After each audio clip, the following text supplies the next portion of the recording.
अब जल्दी करो, नाटक कंप्लीट। कितनी गंदी पिक्चर है। बहुत अच्छी फिल्म है, चलो तो सही। तुम्हें कोई और फिल्म नहीं मिली मुझे दिखाने के लिए? इस फिल्म में बुराई क्या है ये बताओ तुम। मुझे नहीं अच्छी लगती ऐसी भूतिया डरावनी फिल्में। तुम्हें पसंद नहीं है या डर लगता है? मुझे कोई डर वर नहीं लगता है, समझे? हाँ। और वैसे भी ना ये आत्मा वात्मा कुछ नहीं होता। तुमसे अगर ये बोला जाए फिल्म तुम्हें अकेले देखनी है, अकेले देख सकती हो? हाँ। अरे जरा पास तो आओ। तुम्हें पता है अंग्रेजी हॉरर फिल्म के डायरेक्टर के साथ क्या हुआ था जब उसने अपनी ही फिल्म अकेले देखी थी? मालूम है क्या हुआ था। तभी मैं डरने वाली नहीं हूँ, समझे? और ना ही मुझे दिल का दौरा पड़ने वाला है। लेकिन तुम्हें नहीं लगता कि जब एक लड़का लड़की फिल्म देखने आते हैं तो उनको रोमांटिक फिल्म देखनी चाहिए, ना कि ऐसी भूतिया पिक्चर? अगली बार तुम्हें रोमांटिक फिल्म दिखाऊंगा। वो तुम्हारा फेवरेट हीरो क्या नाम है? अरमान कुमार। खुश? हाँ खुश। जल्दी करो। वैसे भी ना हॉरर हो या रोमांटिक हो, लेकिन पैसे तो वसूल होने चाहिए। सही बात है।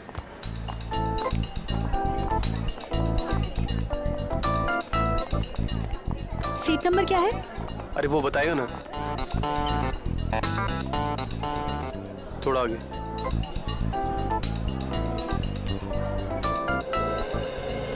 चेतावनी, आतंकवाद से लड़ने में हमें सहयोग दें। किसी भी भीड़ भाड़ वाली जगह पर अगर कोई लावारिस बड़ी चीज दिखे तो तुरंत हमें सूचित करें। वो लावारिस बड़ा वाहन या बैग एक बॉम्ब भी हो सकता है। फिल्म का आनंद लेने से पहले अपनी सीट के नीचे जरूर चेक करें। हमारी थोड़ी सी समझदारी बड़े हादसों को टाल सकती है। धन्यवाद। शगुन, तुम्हारी सीट के नीचे बम तो नहीं है? मोहन, तुम्हारे मजाक भी ना बिल्कुल तुम्हारी तरह बोरिंग हो गए हैं। अरे मैं तो अच्छे नागरिक का फर्ज निभाने की बात कर रहा था।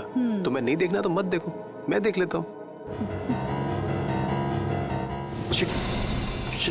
शगुन, तुम्हारी सीट के नीचे बैग है। मोहे, तुम्हें लगता है तुम इतनी आसानी से मुझे उल्लू बना सकते हो? तुम्हारे सर की कसम, नीचे बैग है। सच में? हाँ, देखो ना। Oh my God, नीचे तो सचमुच में बैग है। कहीं इसमें बम तो नहीं है? हो सकता है, कुछ भी हो सकता है। अब क्या करें?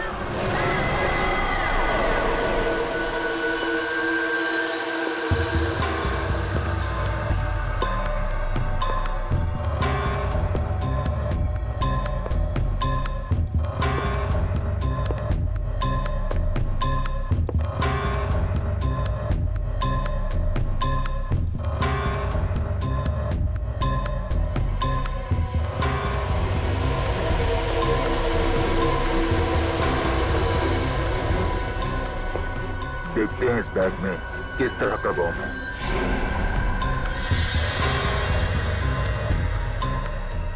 अरे इस बैग में तो बम नहीं है, तो फिर क्या है? एक मिनट देखते हैं।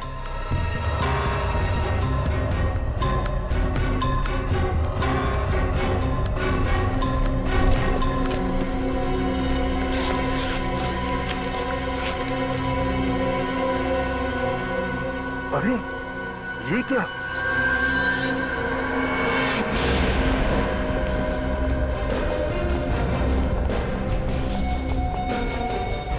सर, इसी बैग में कटा हुआ हाथ है।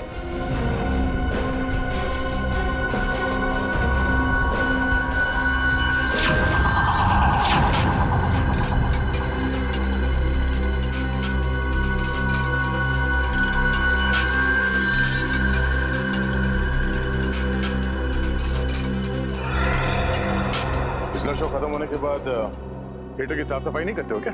करवाया था सर, पर उस वक्त ये बैग यहाँ नहीं था। शायद शो शुरू होने से कुछ ही मिनटों पहले किसी ने रख दिया।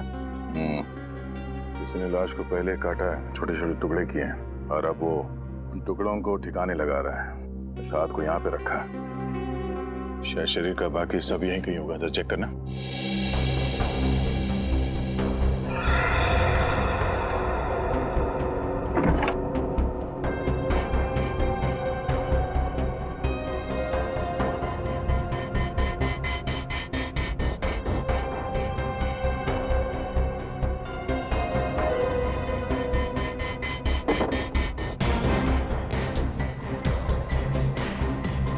कुछ मिला?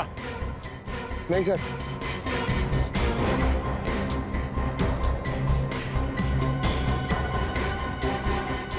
एक बात बताइए सर, ये सिनेमा हॉल अजीब जगह नहीं लगती आपको हाथ छुपाने के लिए? हाँ सर, अक्सर खूनी जंगलों में या ऐसी कोई सुनसान जगह पर लाश को ठिकाने लगाते हैं। ये सिनेमा हॉल की सीट के नीचे। पता नहीं इस खूनी के दिमाग में क्या चल रहा है। ये हाथ तुम लोगों को कुछ अजीब नहीं लग रहा? अजीब क्या सर? ये देखो, हाथ को काटने के बाद भी कहीं पे भी खून का कोई निशान नहीं है। ऐसा लगता है कि खूनी ने हाथ काटने के बाद एकदम साफ कर दिया इसे। हाँ सर, हाथ को इतने अच्छे से साफ किया कि उनकी एक बूंद भी नहीं दिख रही है। हाँ, ये चक्कर कुछ और ही लगता है। हाथ पे कहीं पे भी कोई सूजन नहीं है, न ही लाल पड़ने का कोई निशान है। मैनेजर साहब, कोई आपके थिएटर में बैग लेके आता है तो उसकी कोई चेकिंग नहीं होती? होती है सर, पर पता नहीं सिक्योरिटी ने इतनी बड़ी गलती कैसे कर दी। गलती? एक आदमी का कटा हुआ हाथ थिएटर के अंदर लाया गया है और आप उसे गलती कह रहे हैं? हाँ? आपके थिएटर के बाहर सीसीटीवी कैमरा लगा हुआ? जी सर। सर ये देखिए, ये शो शुरू होने से पहले थिएटर के बाहर का फुटेज दिखाना था। जी सर, दिखाता हूँ।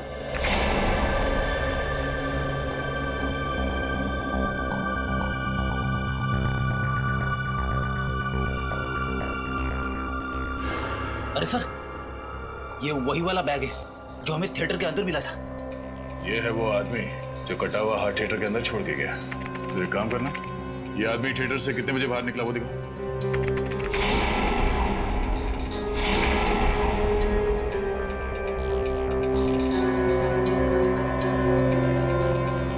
सवा 12 बजे अंदर गया और 12:20 को बाहर।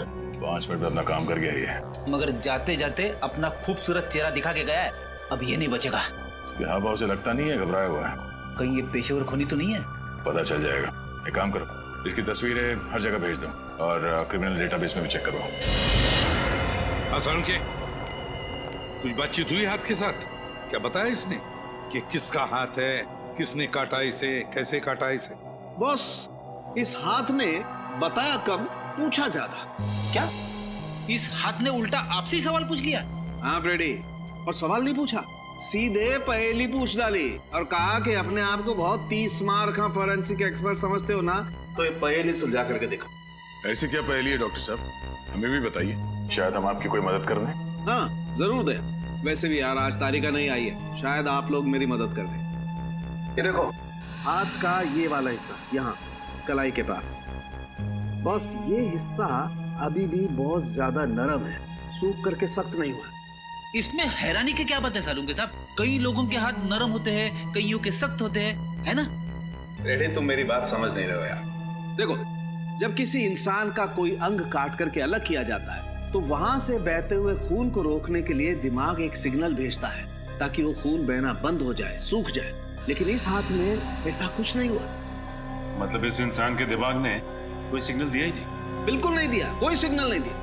बल्कि इस हाथ की तो सारी नसें, सब हड्डियां सही सलामत है। कहीं से कुछ कटने का निशान नहीं है, कहीं पर कोई नर्व टूटी या कटी हुई नहीं है। यार ये तू कैसे कह सकता सारुण के? देख, किसी भी इंसान का हाथ अगर काटा जाए या उखाड़ा जाए तो जहां से भी ये काटा गया हो या उखाड़ा गया हो वहां पर बाकी नसें या हड्डियां तो होंगी होंगी ना। तुम बात बिल्कुल ठीक कर रहे हो बॉस, लेकिन इस हाथ में ऐसा कुछ नहीं मिला मुझे। बल्कि इस हाथ को देख करके लगता है कि ये हाथ किसी शरीर का हिस्सा ही नहीं है। इस हाथ की अपनी एक अलग हस्ती है, अलग है ये हाथ बिल्कुल। डॉक्टर साहब, अब आप पहेलियां बुझा रहे हो। मैंने कहा था ना दया, ये बहुत टेढ़ी पहेली है ना? कहा था ना। और बताता हूँ बॉस, इस हाथ को लैब में पड़े हुए पूरे 5 घंटे हो गए, लेकिन इस हाथ के सड़ने की गति इतनी धीमी है कि आधा घंटे वाले लक्षण भी नहीं दिखाई दे रहे इस हाथ में। उंगलियों के निशान मैच हुए? नहीं, अपने क्रिमिनल डाटाबेस में तो मैच नहीं हुए, लेकिन मैंने ये निशान दिल्ली भेजे हैं सेंट्रल डाटाबेस में। वहां पर तो हर आम आदमी की उंगलियों के निशान होते, शायद किसी से मैच हो जाए। हेलो, क्या लाश कहां पे?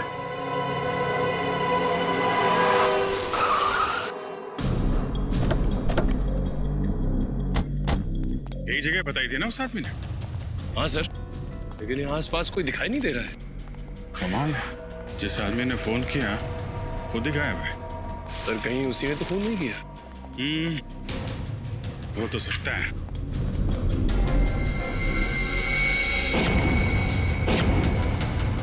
लाश?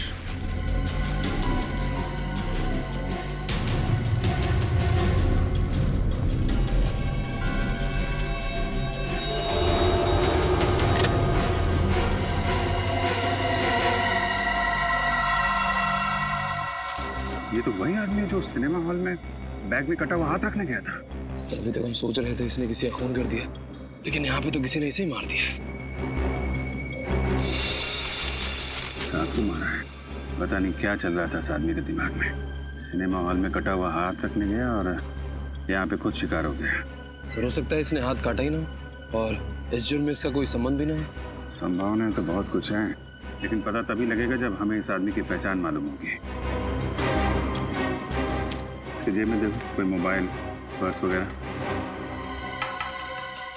नहीं सर, कुछ भी नहीं। खून के छींटे। ये देखा, ये इस तरफ जा रहा है। यहाँ पे इतना सारा खून पड़ा हुआ है, इसका मतलब इस आदमी को यहाँ पे चाकू मारा गया है। लेकिन सर अगर उसने इस आदमी को यहाँ पे मारा है तो ये यहाँ से वहां तक गया कैसे? वो चाहता तो उसको यहाँ पे भी मार सकता था। हो सकता है जब खूनी ने इसे चाकू मारा हो तो किसी ने उसे देख लिया हो और खूनी यहाँ से भाग गया और ये आदमी यहाँ से रेंगते रेंगते यहाँ तक आया और यहाँ पे इसने अपना दम तोड़ दिया। जब इसे चाकू लगा होगा तो ये मदद के लिए चीखा चिल्लाया होगा। किसी ने इसकी चीख सुनी कैसे नहीं? एक काम करो, जरा यहाँ आसपास जितने भी लोग रहते हैं सबको बुलाओ, इकट्ठा करो। हम सच कह रहे साहब, हमने ना कुछ देखा ना कुछ सुना। बकवास कर रहे हो तुम। एक आदमी का खून हो गया, तड़प तड़प के मर गया वो, और किसी ने कुछ देखा नहीं है, ना ही कुछ सुना। ऐसा कैसे हो सकता है? तुम इधर आओ, इधर आओ, इधर आओ। क्या बात है, कुछ कहना चाहते हो? नहीं साहब। तो फिर पसीने क्यों निकल रहे? साहब गर्मी बहुत है इसलिए। गर्मी बहुत है, बारिश हो चुकी है, मौसम ठंडा है और तुम्हें पसीना निकल रहा है। देखो, जो कुछ जानते हो चुपचाप बता दो। तुम्हें फोन किया था ना? हाँ साहब। तो फिर भागे क्यों?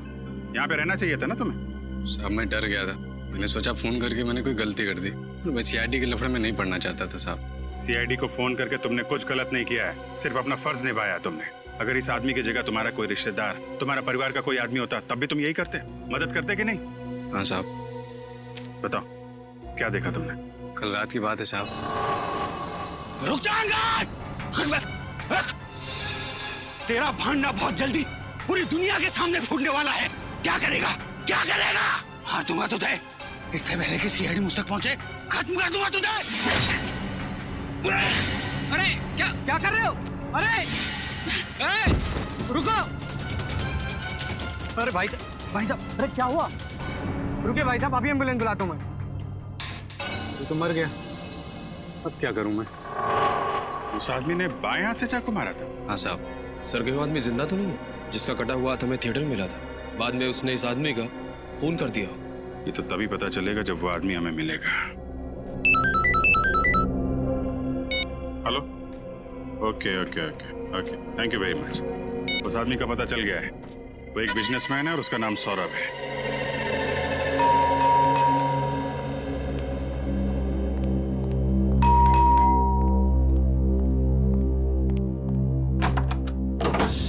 जी कहिए, किससे मिलना है आप लोगों को? सौरभ जी का घर यही है ना? जी हाँ।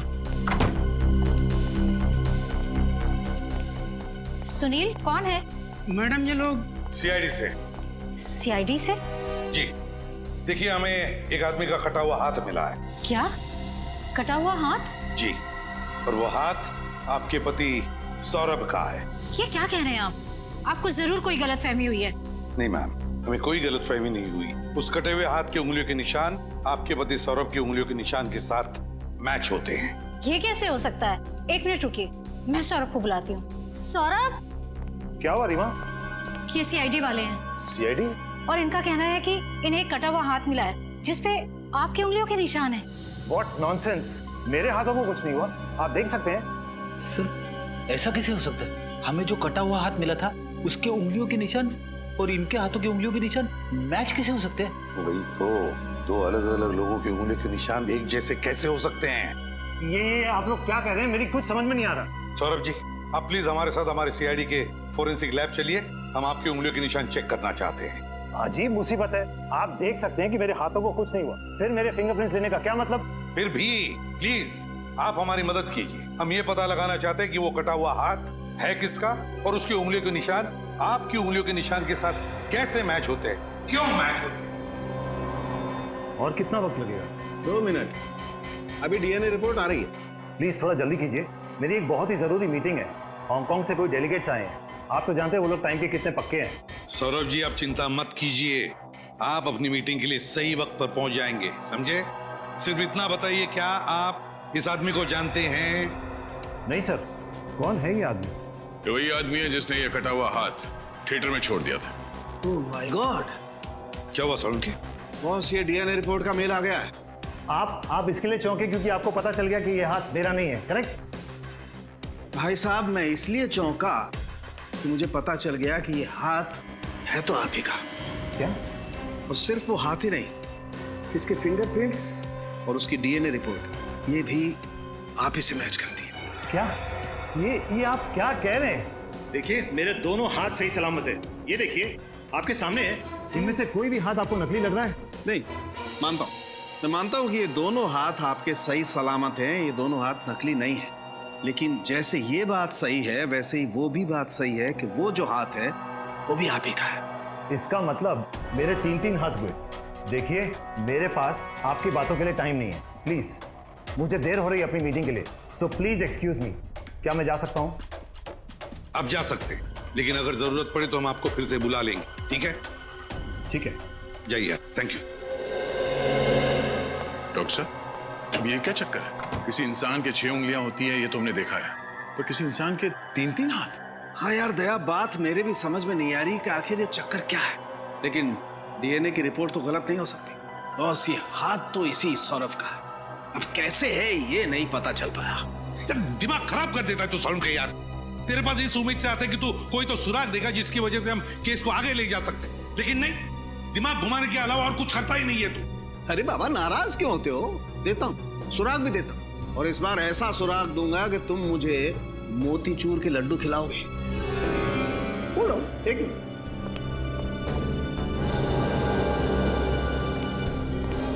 ये देखो, क्या ये? Memory chip. जी हाँ, ये मेमोरी चिप पता है मुझे कहां से मिली? कहां से मिली? ये यहाँ इस आदमी के कंधे पे से। ओह, ये आदमी कंधे पे इस चिप को छुपा के घूम रहा है। मतलब इस चिप में कोई गहरा राज छुपा हुआ है। बिल्कुल, और क्या गहरा राज छुपा हुआ है ये हम इस चिप को कंप्यूटर में लगा के देखते हैं। आइए।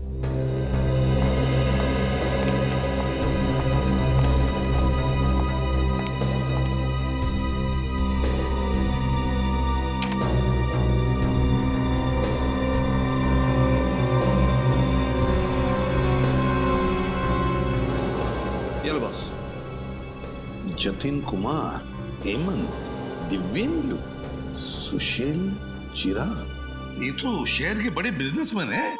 हाँ सर, और वो देखो, लिफ्ट के सबसे नीचे सौरभ का नाम भी लिखा हुआ है। हाँ, मगर सर ये मरा हुआ आदमी चिप में इन सारे बिजनेसमैन के नाम लेके क्यों घूम रहा होगा? दया, जरूर इस मरे हुए आदमी का इन बिजनेसमैन के साथ कोई ना कोई कनेक्शन है, पर क्या होगा कनेक्शन? सर, सभी नामों के आगे नंबर्स लिखे हुए, बड़े अजीब लग रहे हैं। ये किस चीज के नंबर हो सकते हैं? हाँ, है तो बड़े अजीब नंबर। लगता है ये किसी खुफिया बैंक अकाउंट के नंबर्स हैं, किसी विदेशी बैंक के। हाँ सर, इस आदमी ने इन सारे बिजनेसमैन के काले धंधे का भांडाफोड़ करने की सोची होगी और इसीलिए मारा गया। और सर अगर ऐसा है तो फिर इस सौरभ ने इस आदमी को पहचाना क्यों नहीं? फिर हमसे झूठ तो नहीं बोल रहा था? हो सकता है सौरभ झूठ बोल रहा है हमसे। इस आदमी के कंधे में से हमें मिलती है एक मेमोरी चिप जिसमें होता है शहर के बिजनेसमैन के नाम और शायद उनके बैंक अकाउंट नंबर्स भी।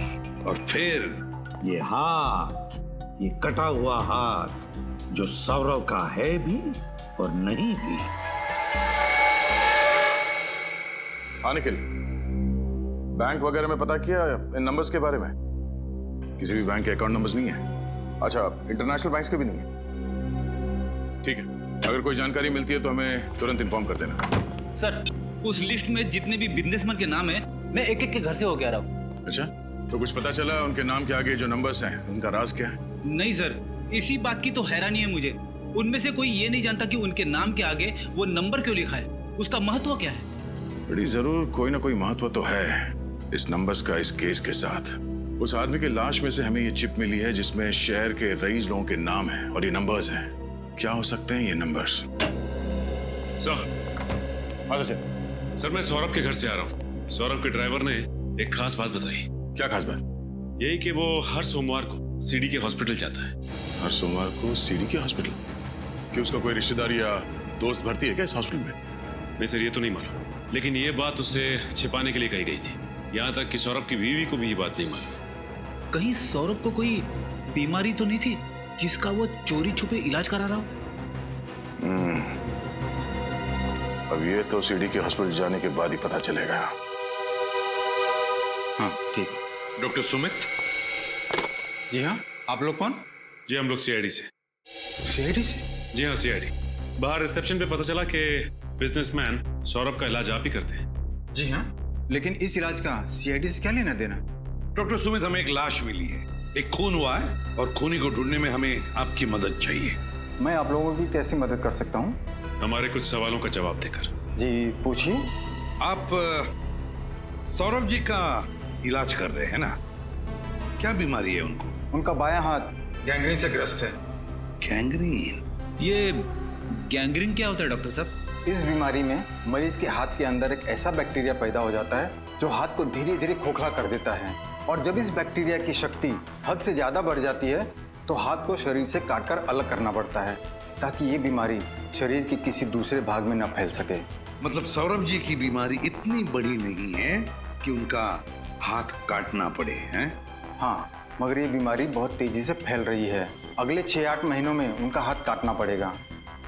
6-8 महीनों में हाथ काटना पड़ेगा? तो इसीलिए उन्होंने अपने घर वालों से ये बात छुपा के रखी है अपनी बीमारी के बारे में। हाँ, वो नहीं चाहते थे कि बेवजह ये सब जानकर उनके घर वाले परेशान हो। सर, आपके साइन चाहिए थे सर। यार तो फिर आ गया। तुम मिशन सौरभ भी बहुत परेशान करते हो। जितना ऑटोग्राफ किसी एक्टर को नहीं देना पड़ता है उतना सिग्नेचर तो हम आम आदमी से ले लेते हो। सर, आप कौन से किसी सेलिब्रिटी से कम है? तुम लोगों की वजह से ही मार्केट में मक्खन का भाव बढ़ गया है। एक्सक्यूज मी सर, आप 2 मिनट रुकिए, मैं भी आता हूँ। जी चलो। सौरभ जी का बायां हाथ कटने वाला है 6-8 महीनों में, और हमें मिला है एक दूसरा बिल्कुल वैसा ही बायां हाथ जिसका डीएनए मैच होता है सौरभ के डीएनए के साथ। मतलब सौरभ जी ने पहले से ही इंतजाम करके रखा है नए हाथ का। हेलो। हाँ क्या? देखिए आप घबराइए मत, हम लोग पहुंचते हैं। सर, सौरभ की पत्नी रीमा का फोन था। सौरभ को घर से गुंडे उठा ले गए। रीमा जी। सर, आप लोगों ने आने में बहुत देर कर दी। वो गुंडे सौरभ को लेके चले गए। क्या आपने उन्हें देखा? पहचान दिया आप उन्हें? नहीं, सबने मुंह ढके हुए थे अपने। मैं किसी को नहीं देख पाई। मैंने रोकने की बहुत कोशिश की, उन लोगों ने मुझे इधर धक्का दे दिया और मैं गिर गई, और तब तक वो सौरभ को लेके निकल गए।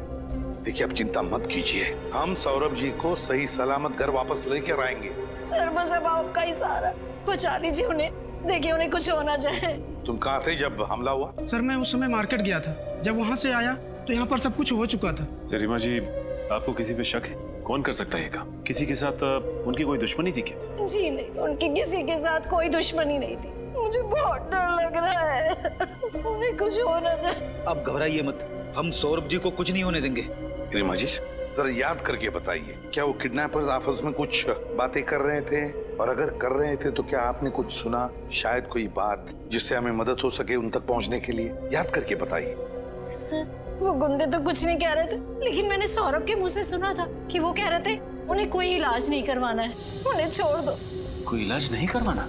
हाँ, मुझे यही बात तो समझ में नहीं आ रही है। जब सौरभ को कोई बीमारी ही नहीं थी तो वो किस चीज का इलाज करवाना चाहते? रीमा जी, हमें पता है सौरभ किस इलाज के बारे में बात कर रहे थे। क्या मतलब? समझ में नहीं आता आपको बताएं या नहीं। सौरभ जी के बाएं हाथ में गैंग्रीन हुआ है। वो हाथ अब धीरे धीरे सड़ने लगा है। क्या?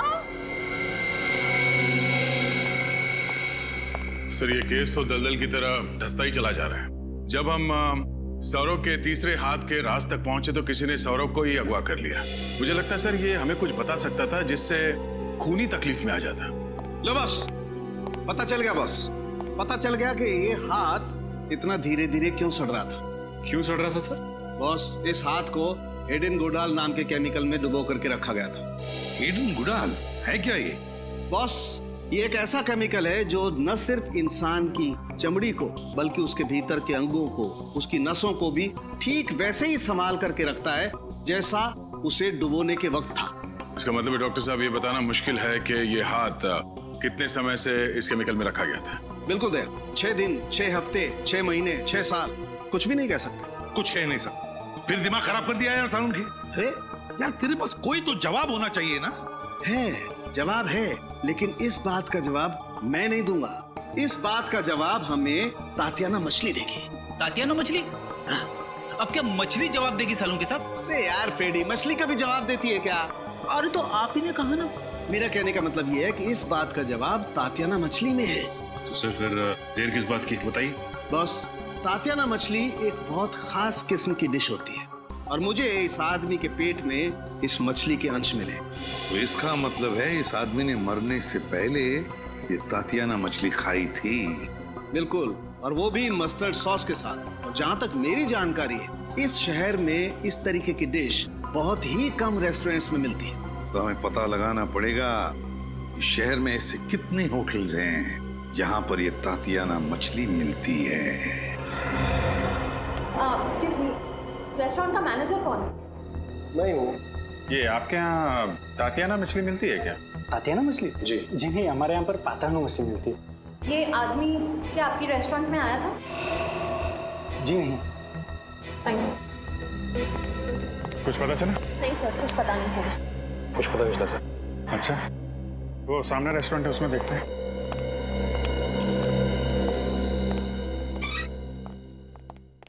Excuse me. आइए आइए सर, आप अच्छे मौके पे आए हो सर।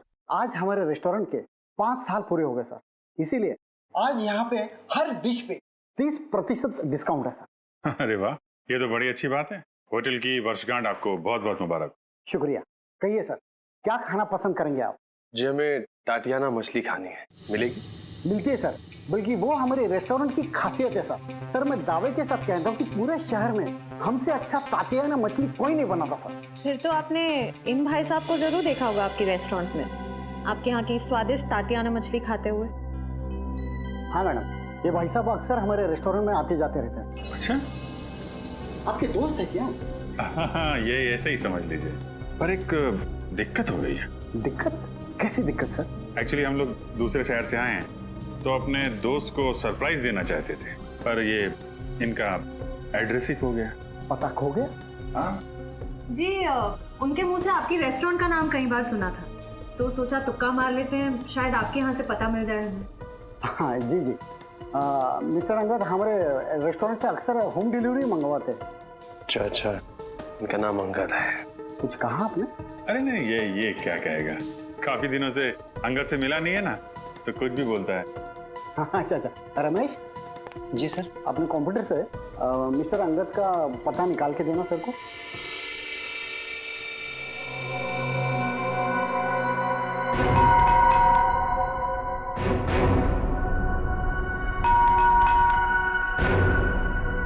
दरवाजा खोल ले, खोलो।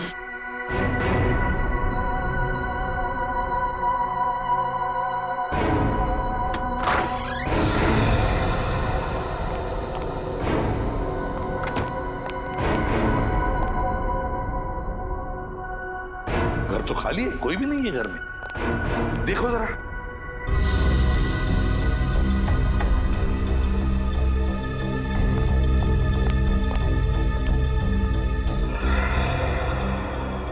ये देखिए सर, यहाँ पे बुक्स पड़ी हुई हैं, और वो भी साइंस की। ह्यूमन बॉडी,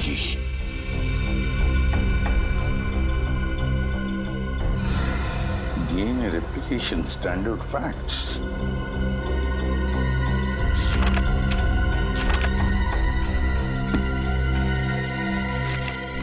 ये अंगद ने वो हाथ ऑडिटोरियम की सीट के नीचे रखा था ना? हाँ सर। उस हाथ का DNA सौरभ के DNA के साथ मैच भी हुआ था। हाँ। तो कोई ऐसा तो नहीं कि अंगद रिसर्च कर रहा था क्लोनिंग पर, शरीर के अंग बनाने पर? सर इन सबको देख के तो ऐसे ही लगता है। सचिन, जरूर इस अंगद के खून का राज इस रिसर्च से संबंधित है। कोई ना कोई कनेक्शन जरूर है अंगद के खून का। घर को अच्छी तरह से छान मारो, ढूंढो, कुछ ना कुछ तो सुराग जरूर मिलेगा।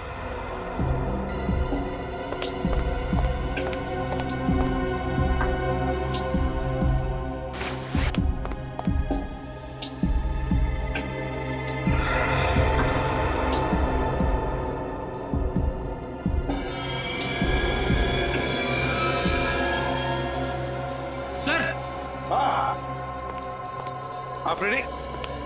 कुछ मिला है? ये देखिए, कार्ड होल्डर। कार्ड होल्डर इस पेंटिंग के पीछे था।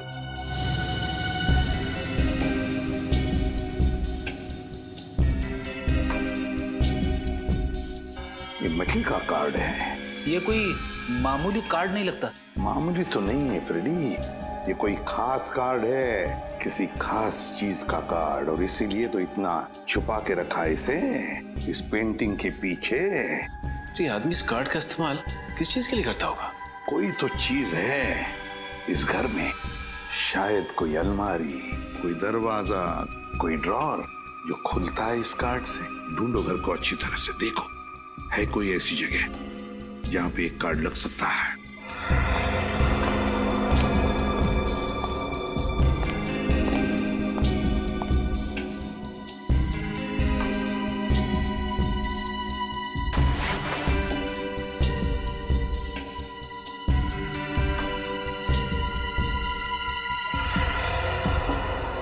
सर, इस कमरे में तो ऐसी कोई भी जगह दिखाई नहीं दे रही है जहां पे ये कार्ड लगाया जा सके। सचिन, अगर घर में नहीं तो फिर बाहर जरूर है। बाहर जरूर है। ये अंगद जरूर बार बार बाहर जाता था, किसी ऐसी जगह जहां पर इस कार्ड से कोई बंद दरवाजा खुलता है, कोई ऐसा दरवाजा जिसके पीछे इस केस का राज छुपा है। सर, हाँ, पड़ोसी ने हमें बताया था ना कि खुद की गाड़ी होने के बावजूद भी अंगद आने जाने के लिए रिक्शा का इस्तेमाल करता था। तो रिक्शा स्टैंड पे जाकर अच्छी तरह से पूछताछ करो, पता लगाओ ये अंगद जाता कहाँ था। आपको ऑटो में बैठना ज्यादा पसंद है या टैक्सी में? वैसे तो मुझे अपनी गाड़ी ज्यादा पसंद है, लेकिन हाँ, ऑटो का अपना अलग ही मजा है। क्या है कि दोनों तरफ से ऑटो खुला होता है, हवा अच्छी है। ये बात तो है। कभी कभी मुझे लगता है कि मैं भी एक ऑटो खरीदूं, ब्यूरो में आने जाने के लिए। आइडिया बहुत अच्छा है, अब तक खरीदा क्यों नहीं? डर लगता है कहीं रास्ते में किसी ने रोक लिया तो, यहाँ वहाँ ले जाने के लिए, फिर तो ब्यूरो में पहुँचने में देर हो जाएगी। और आप तो जानते हैं एसीपी साहब मुझे। ये बात तो है। एक मिनट, कहिए साहब, कहाँ जाएंगे? जाना कहीं नहीं है, बस हम लोग सीआईडी से। सीआईडी? जी हाँ, सीआईडी से। ये इस फोटो को ध्यान से देख। क्या इस आदमी को तुमने अपने ऑटो में बैठा के कहीं छोड़ा है? नहीं साहब, हमारी ऐसी किस्मत कहाँ कि हम इनको छोड़ें, ये हमारी ऑटो में जाएं। क्या मतलब? साहब, ये तो सिर्फ और सिर्फ पप्पू की ऑटो में जाते हैं और किसी की नहीं। पप्पू की ऑटो में? जी साहब, और ये पैसे भी मीटर से नहीं देते साहब। मन किया तो 500 रुपए, मन किया तो 1000 रुपए। ये पप्पू के लिए लॉटरी की टिकट के जैसे हैं साहब। जिस दिन ये पप्पू की ऑटो में बैठते हैं, पप्पू किसी को नहीं बैठाता। अच्छा, ये पप्पू को ऑटो में बैठा के लेके कहाँ जाता? साहब, ये तो पप्पू ही जाने। कहाँ रहता है ये पप्पू? माफ कर दो साहब, अब ये आगे से नहीं होगा। क्या माफ कर दो? तुम ही हो पप्पू? हाँ साहब, अपन ही पप्पू है, और आगे भी अपन का नाम बदलने का कोई इरादा नहीं है। अगला मजाक सोच समझ के करना, हंसना भूल जाएगा तू। हम लोग सीआईडी नहीं समझे? सीआईडी? जी हाँ, ये आदमी हमेशा तुम्हारी रिक्शा में जाता था ना? जी हाँ, ये तो अंगद साहब की फोटो है। अब ये बताओ कि ये आदमी तुम्हारी रिक्शा में बैठ के कहाँ जाता था? अब क्या बताओ साहब, जहाँ मूड होता था वहाँ चले जाते थे, कहीं फिल्म देखने तो कहीं किसी और जगह। अरे लेकिन कोई तो ऐसी खास जगह होगी जहाँ ये जाता था अक्सर। हाँ साहब, एक जगह तो है। कौन सी जगह? सर, ये क्लिनिक है या खंडर? इसे देख के ऐसा लगता है जैसे महीनों से यहाँ पे कोई आया नहीं। ऐसे कैसे हो सकता है सचिन? रिक्शा वाला तो कह रहा था कि अंगद हर रोज यहाँ पे आता है।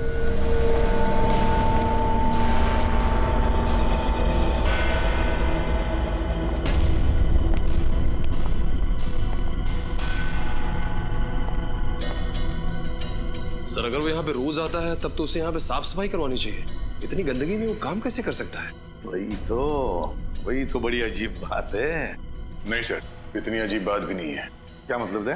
तो शायद ये उजड़ा हुआ क्लिनिक दुनिया को दिखाने के लिए है। इस खुफिया दरवाजे के उस तरफ शायद इस क्लिनिक का असली चेहरा है। खुफिया दरवाजा?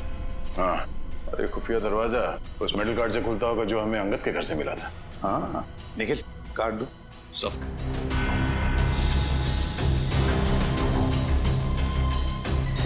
देखो जरा दया, कहीं तो इसका स्लॉट होना चाहिए फिर तो।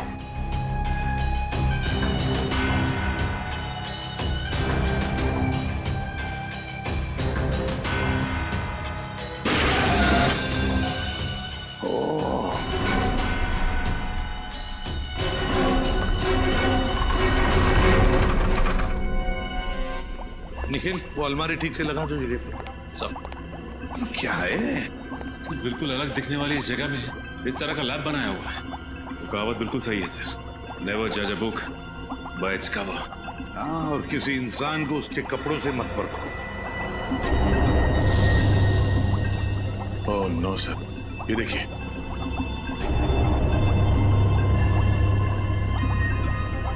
माय गॉड, पहले कटा हुआ हाथ, कटी हुई टांग।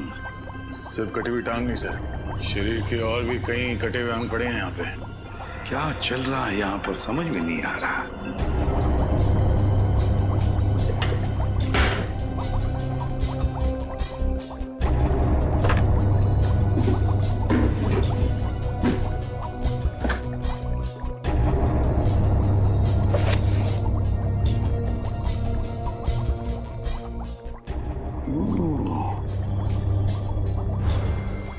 ये है सारा चक्कर। क्या हो सर? ये देखो, ये सारे जो नाम है ना इस लिस्ट में और ये नंबर्स, ये पूरी की पूरी लिस्ट बिल्कुल वही है जो हमें उस मेमोरी चिप में से मिली थी। वही लिस्ट है ये। इसका मतलब जो बिजनेसमैन के नाम के आगे जो नंबर्स लिखे थे वो नंबर्स। हाँ सचिन, वो नंबर्स कोई खुफिया अकाउंट नहीं बैंक के, बल्कि ये सारे अलग अलग शरीर के अंगों के नंबर्स हैं। ये देखो, हर एक कंटेनर पर वो नंबर लिखा हुआ है, बिल्कुल वही नंबर, वही नंबर। सर, जिस तरह से सौरव को नए हाथ की जरूरत थी, उसी तरह इस लिस्ट में जितने भी बिजनेसमैन हैं उन सबको किसी न किसी बीमारी की वजह से नए शरीर के अंग की जरूरत होगी। हाँ, लगता है सर यहाँ पर गैर कानूनी व्यापार चल रहा था उसका। हाँ दया, और इस सौरव का हाथ यहीं से बाहर ले जाया गया होगा। अगर यहीं से हाथ ले जाया गया है तो फिर उसका खाली कंटेनर भी यहीं पर होना चाहिए। निखिल, देखो जरा।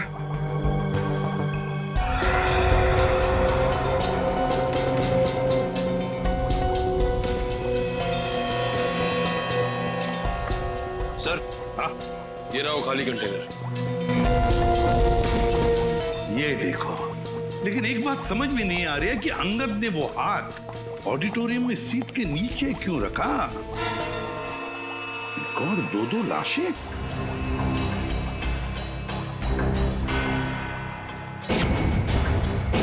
दो लाशें, पलटाओ जरा।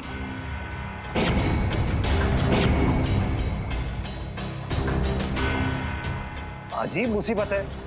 सर, ये तो सौरभ है। सर, लेकिन ये तो अपने लिए हाथ खरीदने आया था, इसे भला कोई क्यों मारेगा? उसी हाथ की वजह से मार डाला है सौरव को। उसी हाथ की वजह से। जो भी ये सब कर रहे हैं ना, वो समझ गए कि सौरव की वजह से हम उन तक पहुंचने वाले हैं।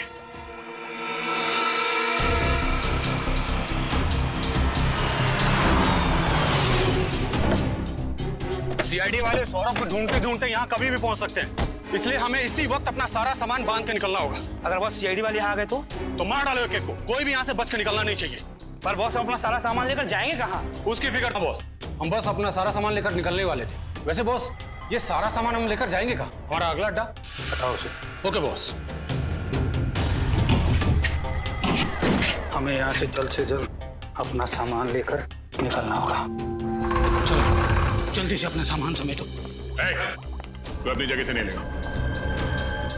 आपके साइन चाहिए थे। सीआईडी, तुम लोग यहाँ कैसे पहुंचे? जुर्म को पहचानने की हमारी पुरानी आदत है, और अगर गैर कानूनी काम हो रहा हो तो हम बिन बुलाए पहुंच जाते हैं। वैसे आप लोगों ने 3 खून किए।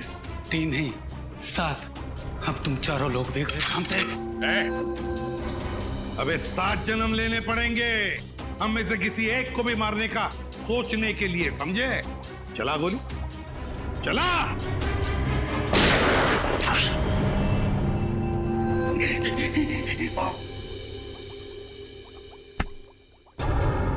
अपने पापों का पूरा हिसाब नहीं देगा हमें?